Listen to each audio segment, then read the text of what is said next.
If you've ever bitten into a chili pepper and felt that fiery sensation, you've experienced the magic of capsaicin.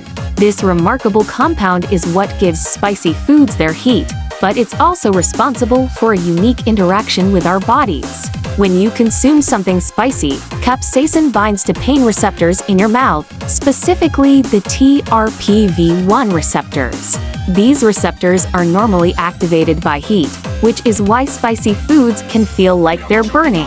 It's a clever trick your body plays on you. Instead of actual heat, your brain interprets this signal as pain, leading to that familiar fiery feeling. But here's where it gets interesting.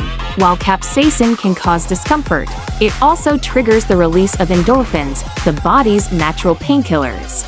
This means that after the initial heat, you might actually feel a sense of euphoria. It's a beautiful example of how our bodies can turn a painful experience into something pleasurable. Moreover, research suggests that consuming spicy foods can have health benefits, such as boosting metabolism and potentially reducing inflammation.